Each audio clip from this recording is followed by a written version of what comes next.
Bueno, nos encontramos acá con Eduardo Beliboni. Seguramente habrás escuchado hablar de él. Dirigente del Partido Obrero. ¿Cómo estás? Bienvenido. Gracias. Bueno, yo tengo que decir que admiro el poder de convocatoria que tenés para iniciar esta conversación, porque es increíble. ¿Cómo lo lograste eso, Eduardo? Bueno, no es que yo logré el poder de convocatoria. Hay una organización donde son miles de personas, la mayoría mujeres, que se organizan en los barrios para pelearle al hambre, para pelearle a las necesidades muy elementales y para pelear contra la inseguridad, algo que ahora se está haciendo muy común. La gravedad de la situación social en los barrios está poniendo a la cabeza a las compañeras de los barrios, peleando contra el desastre que es el narcotráfico en los barrios, lo que significa eso, en la descomposición social que atrae aparejada la apariencia de búnker, de narcos, de ofertas para que los pibes trabajen para ellos. Es un gran movimiento en el que yo soy una cara visible, pero no soy el que tiene el poder de convocatoria. Digamos, no es que hicimos un casting y a mí me daba bien la cara para ser popular, sino al revés, creo que si hacíamos casting, casi seguro no gano el casting, sino que fue el producto de una lucha de muchos años, que viene ya de otros compañeros que estuvieron en el lugar donde estoy yo ahora, Néstor Pitrola en su momento, compañeros que dirigieron el Polo Obrero, y que es un movimiento popular con muchísimo desarrollo. Eso es lo que tiene un poder de convocatoria, la organización en los barrios de los vecinos. Eso es lo que ha producido a lo mejor una aparición en los medios más numerosa, de mayor cantidad de compañeros, porque la gente se organiza, quiere pelearle a la vida, a las condiciones muy lastimosas, muy lamentables de vida que hay en los barrios populares en la Argentina. Eduardo, la gente te conoce como este Eduardo que está siempre combativo, de alguna manera, por decirlo, esta persona que está al frente de una de las organizaciones que más personas mueve dentro del país.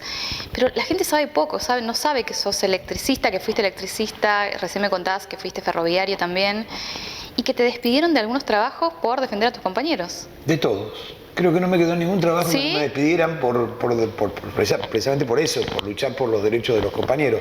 Me echaron del ferrocarril en el periodo previo a las privatizaciones, porque estábamos luchando contra las privatizaciones que significaron el vaciamiento de los talleres. Yo trabajaba en el taller de escalada, sí, y veíamos que se venía un proceso que ya se había establecido con los gobiernos anteriores al de Menem, que fue donde se realizaron las privatizaciones.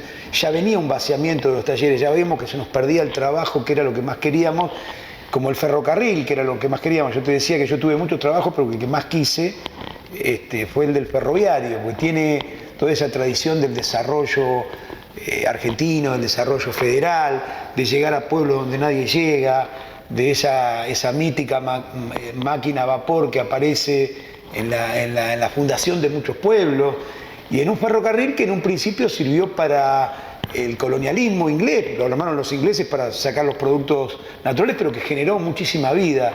Entonces eso fue lo que más me dolió, el despido del ferrocarril. Pero también me despidieron yo fui chofer de colectivo de la línea 160, también ahí me despidieron por luchar también por los derechos de los trabajadores, que son trabajadores muy golpeados, los choferes de colectivo.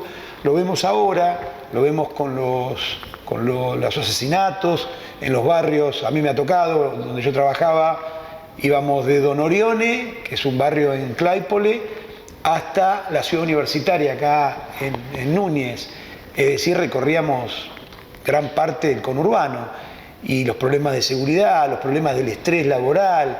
Bueno, es un trabajo muy mal pago, un trabajo que debería ser de 6 horas, como no alcanza, es de 12 horas, como no alcanza el sueldo, se hacen horas extras, como a las empresas les conviene más pagar horas extras que tener más choferes. Los choferes trabajan muchas horas, eso genera enfermedades laborales muy graves. Bueno, a la cabeza de eso también me puse un poco peleando con mis compañeros y me terminaron echando también, lamentablemente. Así que, bueno, anduve rodando un poco por la vida con trabajos distintos, producto de mi decisión de pelear por las condiciones de vida mías y de mis compañeros en el terreno de la unidad de los trabajadores. Siempre tuve la idea de que había que unirse y no encontrar una salida individual. Esa era siempre mi objetivo en un trabajo, porque entiendo y entendía que si nos unimos los trabajadores podemos pelear mejor por nuestros derechos. Tocaste un tema recién polémico hace poquito, que fue lo que pasó con Bernie. ¿Qué opinas de eso? Bueno, lo que ocurrió fue la reacción indignada La población está muy indignada, toda la población. Está indignada porque no encuentra respuestas, porque le cortan la luz cuando hace mucho calor, porque hay inseguridad, porque los salarios son bajos. Y si encima ocurre como ocurrió, que matan a un compañero de trabajo y no pasa nada, y lo vuelven a matar a otro y tampoco pasa nada, llega un momento en que hay una indignación enorme cuando aparece un personaje que quiere hacer un show de eso. Porque Bernie lo que hace es aparecer en algunos lugares para hacer un show frente a lo que puede ser una hipotética candidatura, pero después no resuelve ningún problema. Mirá, a muy pocos kilómetros, te diría que son 5 o 6 kilómetros, de donde Bernie tiene su asentamiento policial, que es en el Puente 12, aquí en la autopista Riccieri, ahí está el comando operativo de este ministro Bernie. A muy pocos kilómetros está un barrio que se llama Las Antenas, donde los vecinos están teniendo que defender calle a calle el barrio de los narcos. ¿Dónde está la policía bonaerense? Ahí recién escuchaba un periodista que decía, nombraba lugares que yo conozco algunos son de donde yo vivo hace 60 años, que es ahí en Bursaco, Betarram en Bursaco, y lo señalaba el periodista como un lugar donde hay un punto narco, un búnker narco, un gran espacio narco, en Quilmes, en Varela, hablaba de este barrio de Las Antenas. La policía no lo sabe eso. Esto ocurre desde hace 30 o 40 años. A ver, vos estás queriendo decir que quizás Bernie tenga conocimiento de esto y no está accionando. No tengo ninguna duda que tiene conocimiento de todos los búnkeres que hay en toda la provincia de Buenos Aires. ¿Por qué no hace nada? Y que tiene un pacto, bueno, porque son cómplices de los narcos. Porque los narcos arman su trabajo sobre la base, por un lado, un encubrimiento de la policía. Por eso la solución nunca es más policía, nunca es más gendarme. Ahora tenemos una solución. Porque no queremos policías corruptos ni búnker. Ninguna de las dos cosas.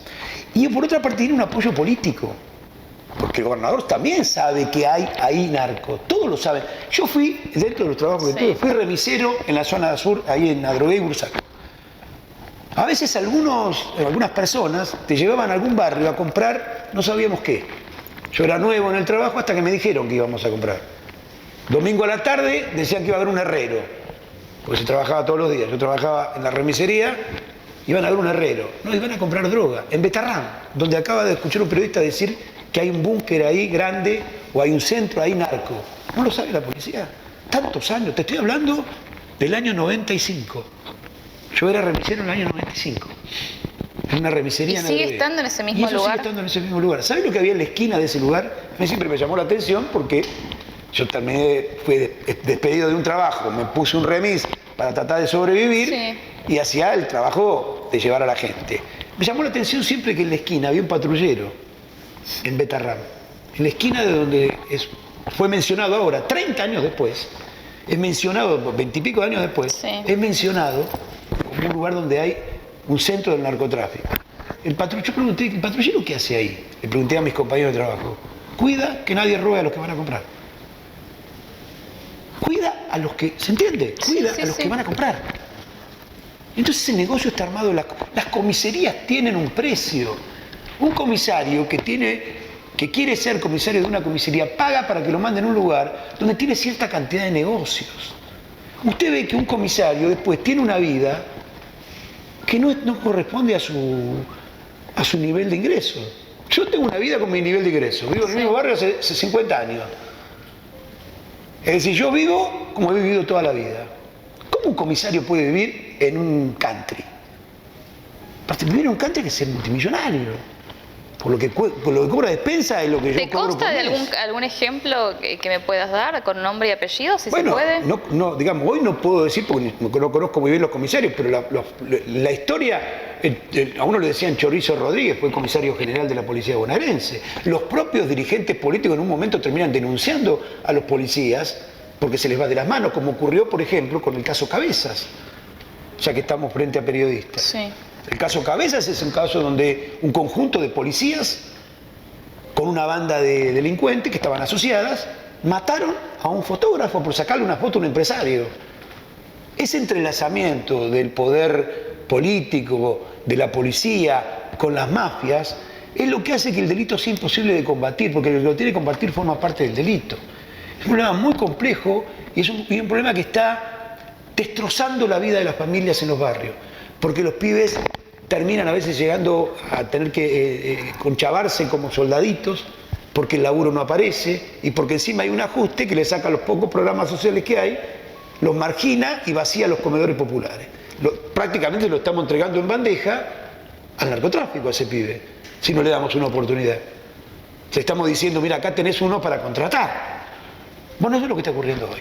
¿Eso pasa solamente en provincia de Buenos Aires o pensás que en capital también? No, pasa en capital, pasa en todo el país. Hace poquito tuvimos que hacer una movilización porque una compañera fue un boliche que es una especie de bar acá en Rivadavia, al 7000, Rivadavia, y no me acuerdo de la otra calle. Nazca. Un poquito más adelante, donde hay un boliche que en medio de un almacén, están las filmaciones. La sacaron muerta de ahí adentro, semidesnuda. No hay nadie detenido. La policía conoce ese lugar y cuando fuimos a la comisaría, el comisario nos dijo, sí, yo hace poco que estoy acá y es una barbaridad lo que ocurre en ese lugar. Ahora, ¿pero por qué no hiciste algo antes? Esa chica terminó muerta. Claudia se llama, no me acuerdo ahora el apellido. Acá en la capital. Es decir que, como diría Fito Páez, ahora que está bastante de moda con la serie, Rosario está muy cerca. Es decir, eso que víamos y nos horrorizábamos hace unos meses atrás y que ya salió del escenario, que ya nadie habla, está muy cerca. Está acá en la capital, está en La Matanza, está en Varela, está en Bursaco. Eduardo, te paso un tema que tiene que ver con lo que hablamos hace un ratito, el tema de que va a haber una convocatoria grande. Uno de los temas es el tema de los planes sociales. La gente le atribuye de alguna manera rarísima al problema económico estructural de la Argentina con el tema de los planes sociales. Mirá, ¿por qué pasa es muy esto? fácil de... ¿Tiene relación o no? No, es muy fácil de contestar. Todo el gasto social, asignación universal por hijo, programas sociales, todo es 1,8% del Producto Bruto Interno.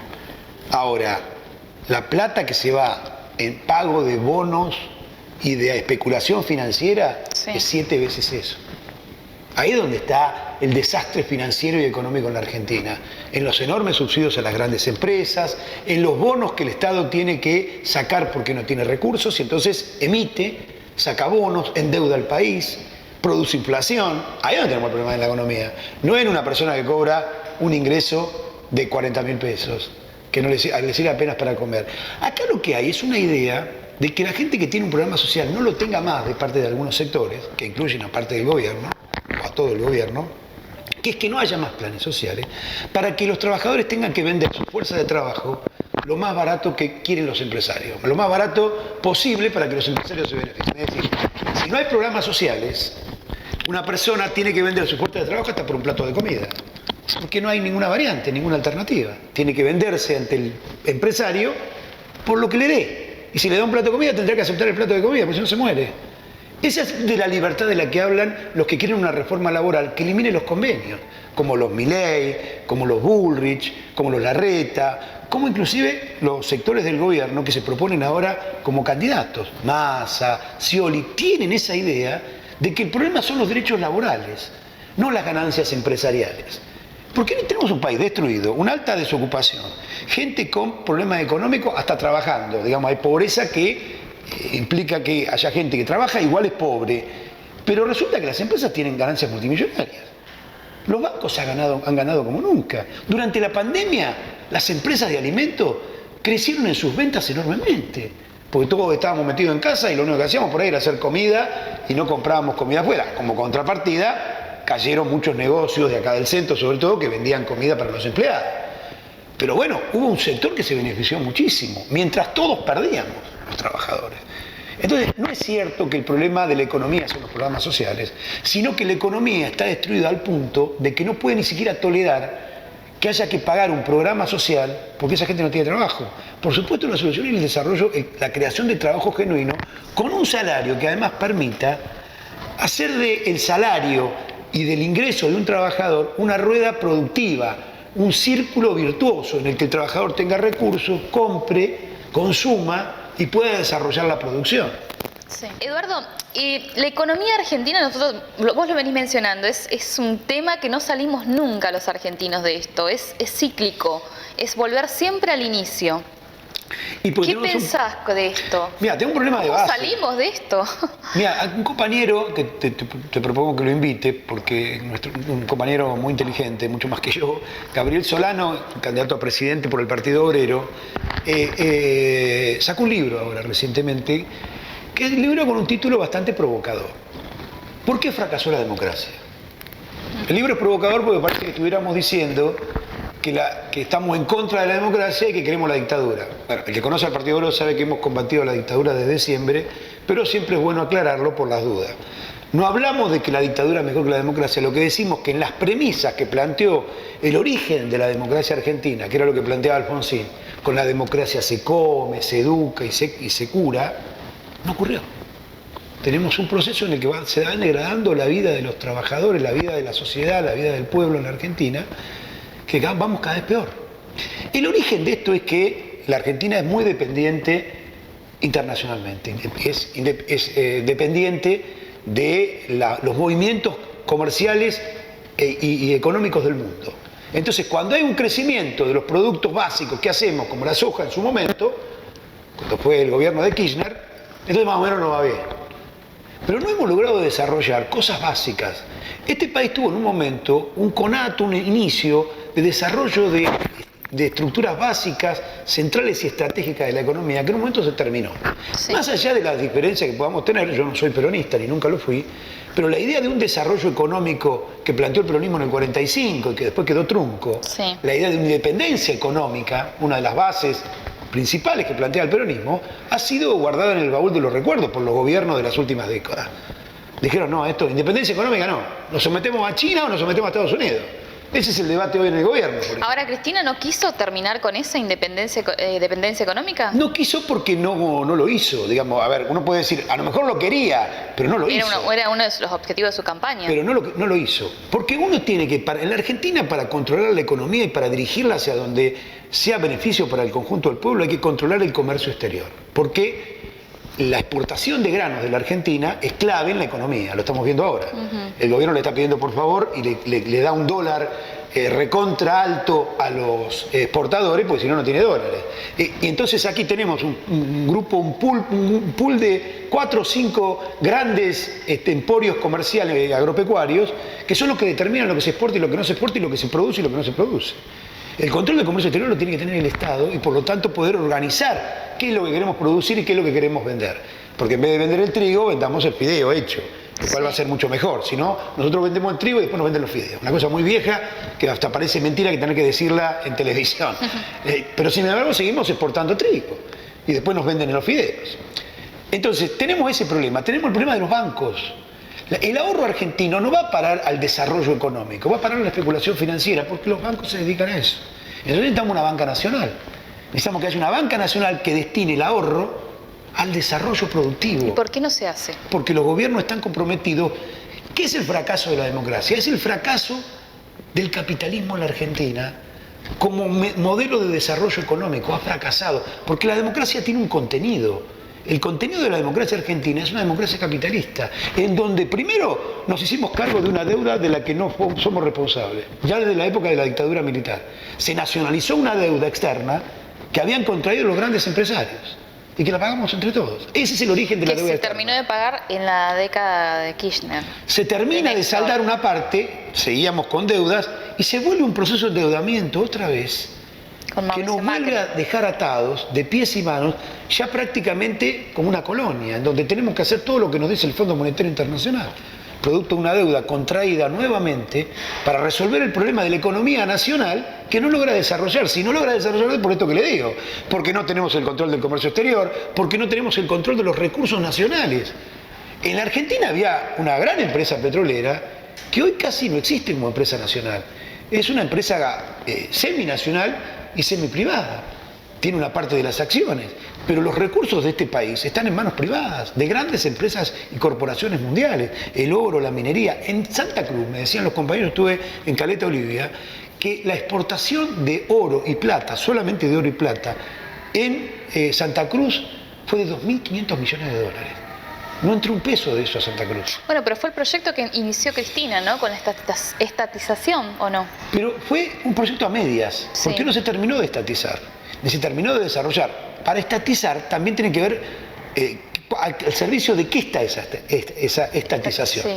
Porque también puede ser una estatización falsa como es la de los ferrocarriles, en la que no hay un mango de inversión, no se desarrolla la industria ferroviaria, se sigue manteniendo un enorme subsidio, como en el caso de las energéticas. Es decir, para ir hay que ir a fondo, no amagar con ir, porque es peor todavía. Cuando uno dice vamos a hacer el desarrollo de este país a partir de los recursos naturales, pero no lleva adelante una política de nacionalización, bajo control de los trabajadores, bajo un régimen que le permita al país desarrollarse, no que le permita a las grandes empresas exportar los capitales que ganan acá. Bueno, este es el problema, en donde tenemos recursos, tenemos riquezas que son expropiadas. Gran parte de esas riquezas son expropiadas por el capital internacional y son evadidas del país, no se reinvierten en la Argentina. Tenemos fuera del país una enorme cantidad de recursos en bancos, en financieras, que podrían permitir el desarrollo nacional. Este país produce mucho y tiene muchas riquezas. ¿Cómo puede ser que hoy no tengamos comida en los comedores populares? Es un escándalo que un país que tiene comida o produce comida para 400 millones no le puede dar de comer a 40. Bueno, ahí no es que no funciona la economía, ahí no funciona la política. ¿Qué es lo peor en este escenario que vos me estás presentando, Eduardo? ¿Qué es lo peor que le puede pasar a la Argentina ahora en diciembre del 2023? Que siga igual. Es decir, que se siga produciendo un ajuste contra los que menos tienen, que se profundice ese ajuste, y ya no importa quién lo haga. Porque acá lo que están disputando algunos es si yo hago el mejor ajuste o lo haces vos. Y se pelean a ver quién es el que sería capaz de llevar adelante más medidas antiobreras, anti-derechos de los trabajadores para proponerse como candidato. Y lo peor que puede ocurrir es que sea una disputa entre los candidatos políticos o los candidatos de los partidos políticos para ver quién es el dirigente más antiobrero. Por eso es importante lo que ocurrió hoy mismo cuando hicimos una conferencia de prensa en una unidad de los trabajadores desocupados sin precedente. Tendría que hacer lo mismo. Las centrales obreras se salían a luchar, porque la unidad de los trabajadores ocupados y desocupados tiene que servir para luchar por nuestras reivindicaciones, porque eso también es un motor de la economía. El salario tiene que ser un motor de la economía, no puede ser una variable de ajuste como es ahora. Ahora, viste que estamos hablando justamente de que hoy, bueno, está cortado algunos lugares. La gente se enoja mucho con los piqueteros. Sí, es verdad. Bueno, todo el mundo... ¿Por qué, teniendo en cuenta, ¿no?, lo que vos estás contando, que es un reclamo hacia el atropello al derecho del trabajador? Primero por lo que hablábamos antes, porque hay mucha bronca. Entonces a todos nos da bronca. ¿Con qué, Eduardo? ¿Cómo? ¿Bronca con qué? Hay bronca en general, la gente está enojada. Y está bien que esté enojada, porque está todo mal. No es que está enojada y está equivocada. No, está enojada y tiene razón. Entonces cualquier cosa, como por ejemplo un corte de calle, la irrita. Y tiene razón. Porque tiene que transitar, porque le va mal, porque no le alcanza el sueldo. Ahora, no se ve la otra parte, que es que el que está por ahí haciendo una acción de corte, como suele ocurrir, por un lado, no es un solo corte. Pues si fuera un corte como hacemos nosotros, que yo, uno cada un mes o cada 20 días, bueno, sería un solo corte. Pero hay todos los días corte. Y no los hacemos nosotros. Hay cortes porque, por ejemplo, hay inseguridad y los vecinos cortan, porque la policía no les da bolilla. El otro día estaba cortada la Richieri. Corta a la gente que la despiden de un trabajo. Cortan los médicos porque le pagan una miseria y son los médicos más capos del país, como son los del Garrahan. El otro día estuvieron haciendo una movilización y cortaron la calle. Es decir, que hay una sociedad que tiene un enorme conflicto que no encuentra respuestas. Entonces hay cortes todos los días por algo. Entonces, la gente está harta de los cortes. Con razón, pero no es que solamente está harta con los piqueteros, por ahí se la agarran más con nosotros, claro, por una característica también, a lo mejor un poco racista, porque los que cortan son pobres, son a veces morochos, la mayoría, son de algunos compañeros vienen del interior y algunos son originariamente de otros países. Hay a veces un poco de racismo cuando uno ve algunos comentarios en el Twitter o en el Facebook. Bueno, son estos, son el otro. Y esos comentarios ya directamente son absolutamente repudiables.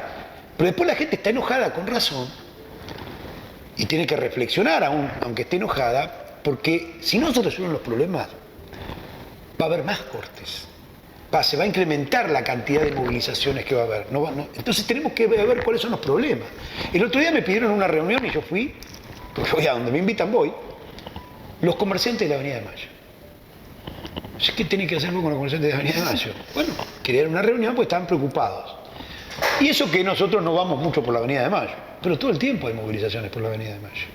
Y además la Avenida de Mayo sufre una cuestión que económicamente está habiendo otros polos comerciales, otros polos de negocios, de gastronómicos, que están compitiendo con la Avenida de Mayo.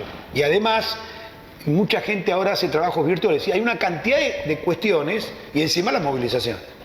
La gente esta me decía, nosotros queremos que ver si por favor nos pueden ocupar las veredas, que no ocupen las veredas. Digo, mire, yo no tengo problema, pero nosotros por la Avenida de Mayo venimos de vez en cuando. Ahora, usted tiene movilizaciones todos los días, porque hay un conflicto. Tuvimos una interesante charla de gente que reflexiona acerca del problema, los comerciantes de Avenida de Mayo. Coincidimos en que hay muchos problemas como estos de lo que dejó la pandemia con el trabajo virtual, los negocios que cierran. Yo le decía, es verdad que los negocios cierran, pero no cierran solamente donde hay movilizaciones. Por ejemplo, yo voy mucho por la calle Mitre cerca de 11, de ahí vengo. Sí. En una cuadra hay 5 comercios cerrados, por ahí no pasa nunca una movilización.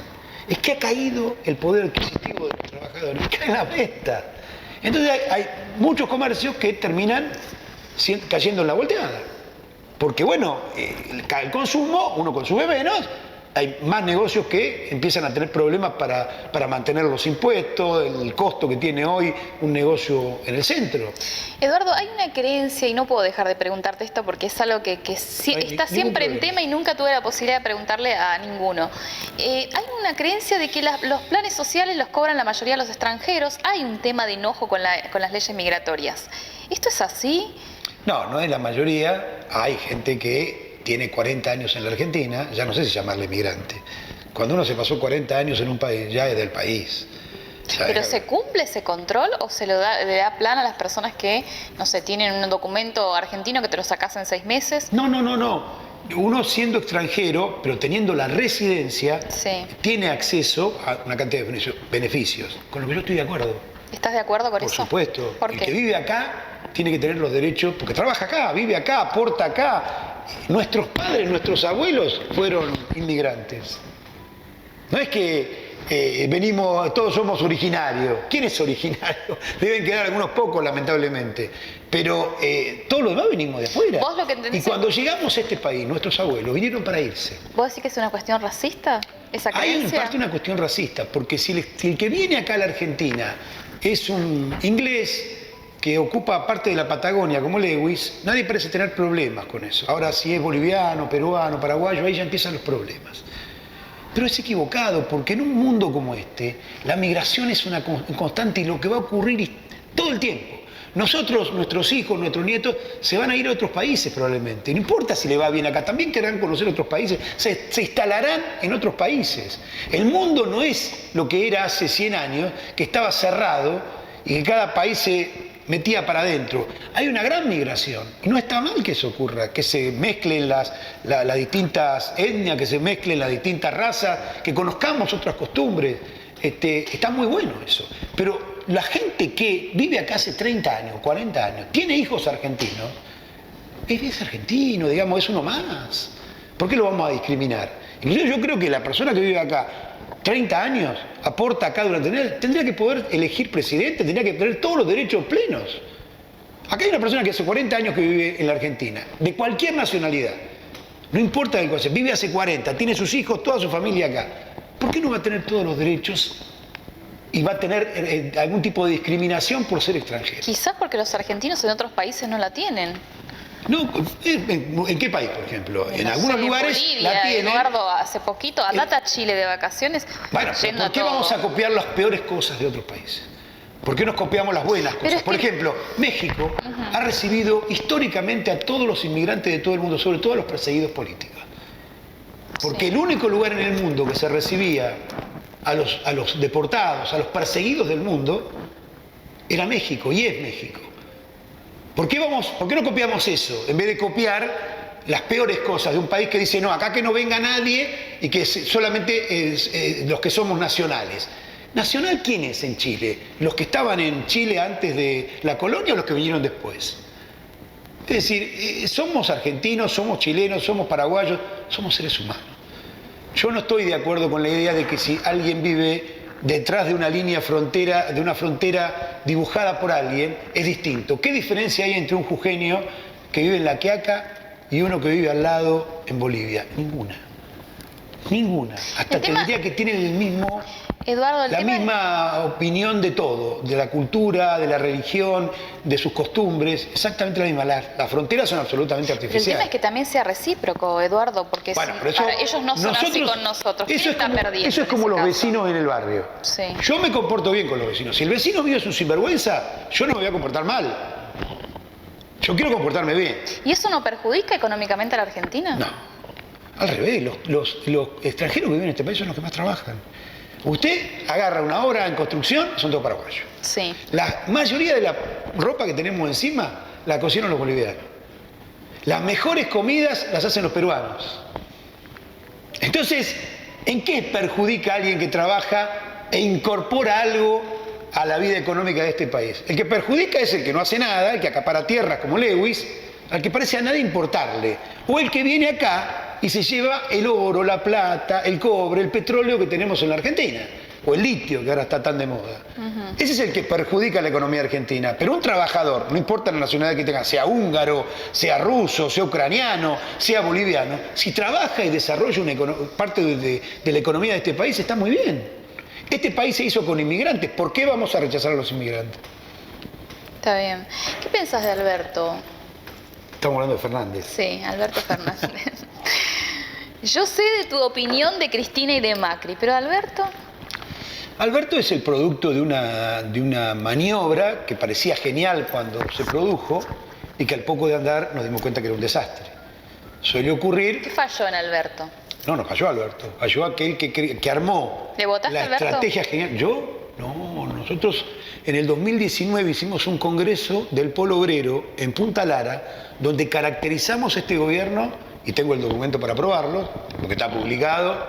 Es como esto que viste, nadie resiste un archivo. Bueno, busquemos los archivos. Nosotros en el 2019 dijimos que este gobierno venía a rescatar la deuda externa que estaba en crisis con Macri y no a beneficiar a los jubilados, sino a hacer un ajuste. Vos decime si eso no es lo que ocurrió. Eso es lo que decía el Polo Obrero en el 2019 antes que asumiera Alberto. Pero para ir a lo que vos preguntás, Alberto es el producto de una maniobra que se creyó genial de Cristina y que terminó en un desastre. Pero no terminó en un desastre por la maniobra, terminó en un desastre por las políticas que se llevaron adelante, porque la maniobra podía ser válida. Mirá que viva, ella no puede, pone uno que arma un conjunto. Ahora, después, ¿qué hace cuando asumen el gobierno? Tuvieron el gobierno. ¿Qué hicieron cuando asumieron el gobierno? Todo mal. Pero porque además hay un problema en la Argentina, que es creer que la Argentina es de una originalidad única y que no tiene los problemas que tiene el mundo, sino al revés. Argentina tiene todos los problemas y el mundo no tiene ninguno. Eso es falso. En el mundo hay una crisis económica mundial, donde están en juego todos los derechos de los trabajadores, donde hay una idea de una reforma laboral que le quite derechos a los trabajadores. En el mundo, no en la Argentina. Donde hay una idea de una reforma jubilatoria que elimine los derechos de los jubilados a tener el 82% móvil. En el mundo, no en la Argentina. Cuando acá se habla de las reformas, algunos de los que están ahora como candidatos dicen, queremos una reforma laboral, queremos una reforma jubilatoria y queremos una reforma impositiva. Estas tres cosas quieren decir, menos derechos para los trabajadores, eliminar la jubilación que tenga que ver con el salario, es decir, hacer una especie de asignación universal por anciano en vez de por hijo, y desprenderla del salario. Y lo tercero, la reforma impositiva, es que los empresarios no paguen impuestos y los paguemos los trabajadores. Como está ocurriendo ahora, cada vez pagan menos impuestos los empresarios y cada vez pagamos más los trabajadores a los que nunca se nos bajan los impuestos porque siempre pagamos, siempre, hasta el más pobre, cuando va a comprar una leche para su hijo, el 21% del IVA.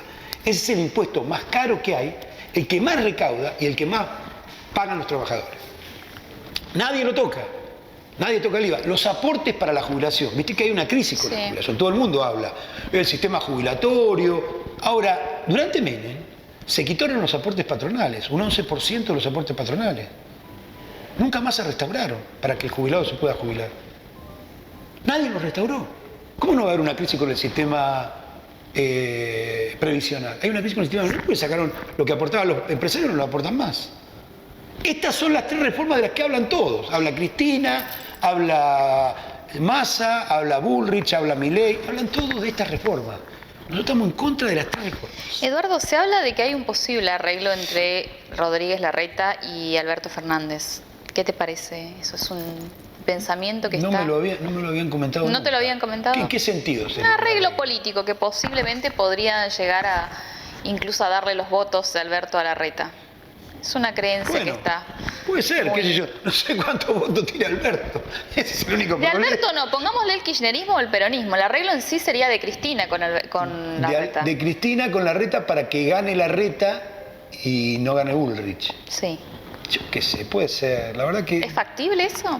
¿La ves a Cristina negociando eso? Sí, yo la veo negociando todo lo que sea necesario para permanecer en el poder. Porque no ha tenido ningún empacho, absolutamente. Absolutamente. En su momento, cuando quiso competir con Macri, lo puso a Scioli de candidato. Scioli no tiene nada que ver con el kirchnerismo. Digamos, Scioli es un hombre de la iglesia, del establishment de los Estados Unidos, no tenía nada que ver con lo nacional y popular. Sin embargo, lo puso a Scioli, no tenía ningún problema en ponerlo a Scioli. No hay que olvidarse de la historia porque yo, como decía antes, los archivos son muy buenos. Ver a qué se dedicó uno. Yo a mí que me revisen hasta el primer día de nacimiento, porque tengo una conducta en la vida. No me jacto de nada, pero quiero decir, lo que uno hizo, lo hizo. Cristina designó a Scioli, un hombre que hoy está claramente a la derecha hasta de cualquiera en el Frente de Todos. Es un hombre de la derecha argentina dentro del Frente de Todos. Lo puso como candidato para competir con Macri. ¿Quién te gustaría para presidente, si lo podés Gabriel decir? Solano, Néstor Pitrola como gobernador y Romina del Pla como vicepresidenta. Ya Tenés tengo una relación muy estrecha con Pitrola, ¿no? Bueno, lo que pasa es que Pitrola fue el fundador del Polo Obrero, una organización que, bueno, vos decías cuánta gente te sigue, no es a mí, es a Pitrola, es al Polo Obrero, es a esas asambleas, a una organización democrática, horizontal, donde los compañeros discuten qué hacemos y qué no hacemos. Lo que no ocurre, por ejemplo, en la CGT, donde nunca consultan a los trabajadores. ¿Cuándo hay una asamblea general de un gremio donde vos ves? Yo me acuerdo porque yo participé como hijo. Mi papá me llevó a la cancha de Independiente en el sindicato de Luces y Fuerza, donde estaban todos los trabajadores de Luces y Fuerza resolviendo en la cancha de Independiente qué hacer con el problema del salario.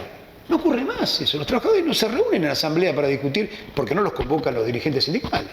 No tienen interés en convocarlos para una pelea por el salario. Hay mucho enojo con los sindicalistas. Es lógico, Eduardo. son millonarios que pactan con todos los gobiernos, con este y con el anterior, para mantener su privilegio. Bueno, ya no representan a los trabajadores, muchos de ellos. Un millonario que vive en San Isidro, o viven en casas, como vivía Pedraza, ahora ya se murió, el de la Unión Ferroviaria. Vivía en un piso en Puerto Madero de $1 millón.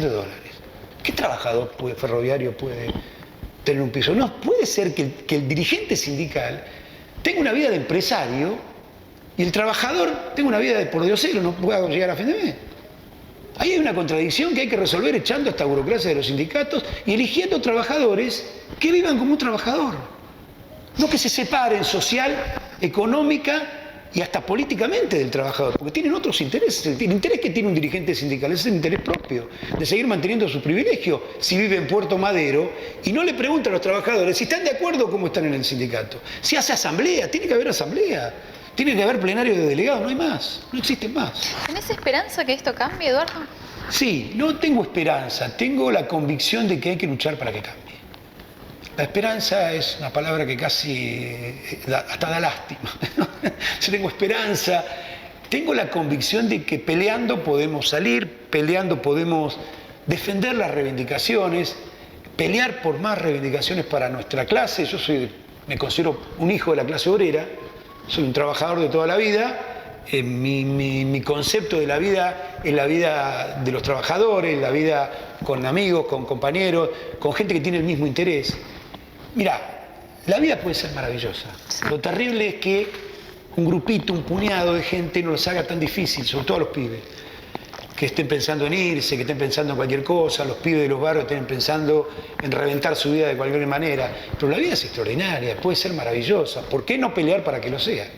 Eso finalmente es lo que me ha convencido de ser socialista. Eduardo, ¿viste? Este programa se llama Café sin filtro. Ah, sí, pero era con filtro. Era con filtro. Ahora, la pregunta es, ¿con quién no te tomarías un café y con quién sí te sentarías a tomar un café porque crees que hay posibilidades de llegar a un acuerdo? Si es por hacer un acuerdo... ¿Acuerdo o debatir ideas? Hay gente con la que no se puede debatir, pero hay otras con la que yo sí. no me sentaría a debatir con gente que digamos, te falta el respeto. Por ejemplo, quiero nombres acá. Por ejemplo, Esper es un tipo que ha dicho de mí cualquier barbaridad. Dice que lo único que tiene para mí es una bala, Sí, lo cual sí, debería haber sido... le has contestado igual a eso. Y no solo le he contestado, sino que ahora, justo hoy, acabo de firmar para que se haga una apelación al sobreseimiento que le dieron a Esper por decir esa barbaridad, porque en este país no se puede decir hay que meterle bala a un dirigente social, sindical, político, porque casi le pegan un tiro a una dirigente, a la vicepresidenta de la Argentina. No se puede decir tan graciosamente, hay que pegarle un tiro a este, porque después va alguien y lo hace. Y el tipo no se va a hacer cargo de que lo dijo. Ahora los que alimentaron a estos copitos que casi matan a la vicepresidenta, nadie se hace cargo, pero alguien los alimentó. Y dio, aunque no sea económicamente, aunque no haya una cosa directa, hubo una idea de que lo mejor que podía hacer era pegarle un tiro a la vicepresidenta de la Argentina. Es una locura. Este hombre está en esa línea. Con esa persona no me sentaría a tomar un café porque es una persona con la que no se puede discutir, es un fascista. Con un fascista no se puede discutir. Sí. Hay un famoso dicho que dice que con el fascismo no se discute, se lo aplasta. Y nosotros vamos a luchar por aplastar al fascismo. Y a pesar de que en la Argentina no hay fascismo, y por ahora no parece que hubiera fascismo, hay fascistas. ¿No? ¿Se entiende? Es decir, Él es uno. No hay fascismo, pero hay fascistas. Sí, sí. Él sería uno, según vos. Ese es uno. Milei es otro. Un hombre que dice, mire, si no tiene plata para comer, venda un hijo, venda un riñón. Eso es la libertad. No, señor. Eso no es la libertad. En un mundo en donde hay un tipo que tiene millones de dólares y otro no tiene para comer, la libertad está realmente limitada por la situación social y económica. Está realmente limitada. Entonces no es lo mismo. No es libre de la misma manera el que es millonario que el que no tiene para comer. El que no tiene para comer no tiene ningún tipo de libertad. Porque tiene que vender su fuerza de trabajo por cualquier cosa. Y este dice que está bien eso, Milei, que está bien vender hasta por un plato de comida y si es necesario por una parte de su cuerpo. Lo volvió a decir. Es decir, ratificó un concepto, una idea bárbara de la barbarie. Es de la barbarie llegar a que alguien defienda que haya millonarios y gente que tenga que vender un riñón para vivir. Porque entonces quiere decir que esa persona está obligada a entregar cualquier cosa para poder comer. Bueno, no podemos retroceder a la barbarie. Con eso no me sentaría a tomar un café. Ahora, después con otras ideas, con gente que tiene ideas de derecha, me he sentado de ideas... ¿Con Macri? ¿Mauricio Macri te sentarías? Puede ser, no es una persona agresiva, no tiene muchas luces, con lo cual sería difícil un diálogo. A mí me gusta discutir con gente inteligente, porque eso me enriquece. Claro. Es decir, si uno discute con una persona que realmente a mí me parece una persona muy poco capaz, y que todo su discurso es medio un cassette que pone todo el tiempo, que repite cosas que ni siquiera sabe muy bien qué significan, es difícil. Yo he discutido con gente... Eduardo Cristina... Me presentaron al presidente de, creo que era de la legislatura de acá, que era del PRO, no me acuerdo ahora el nombre, y estuvimos charlando, tomando un café, me dijeron, ¿querés tomar un café? Sí, a ver. Bueno, teníamos idea totalmente opuesta.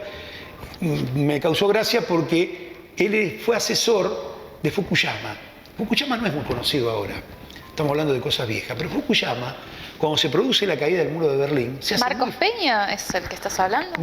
No me acuerdo, ahora ya se me escapa el nombre, no sé. Miguel, bueno, si me acuerdo, pues fue una cosa medio espontánea, bueno, hablamos. Él fue asesor internacional de Fukuyama, que fue un tipo muy famoso porque escribió un libro, cuando cae el muro de Berlín, de 89-90, que decía, es el fin de la historia.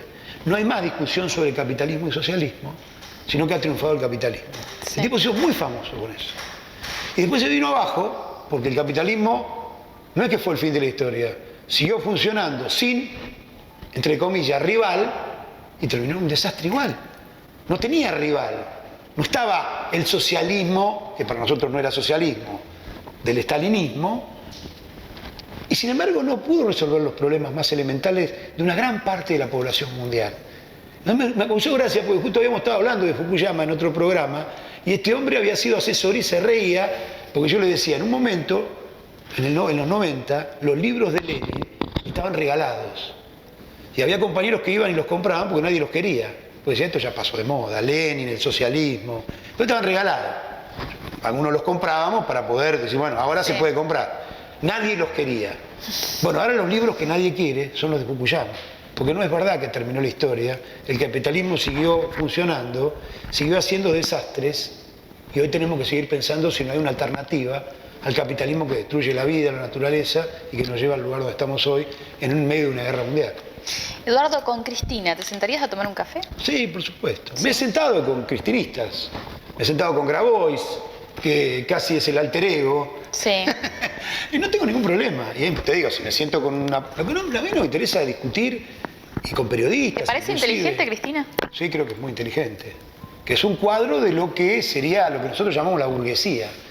Un cuadro de la burguesía es alguien que defiende intereses, los intereses de la burguesía nacional, al servicio de esa política. Ahora, yo no tengo ningún problema en discutir con nadie, al punto que puedo discutir con periodistas que también tienen tendencias, pero no aquellos que hacen de la discusión un agravio, porque termina mal, la gente termina viendo un grito y no se entiende los conceptos, no se entiende qué posición tiene uno y tiene otro en relación a un problema.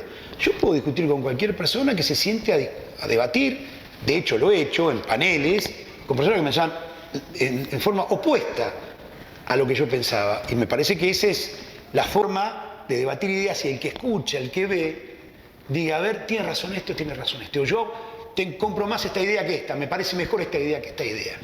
Eso está bueno.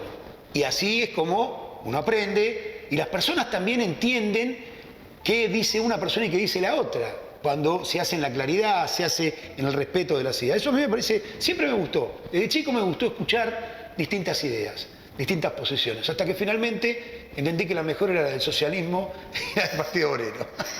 Muchísimas gracias por estar con nosotros. No, al contrario, gracias a usted.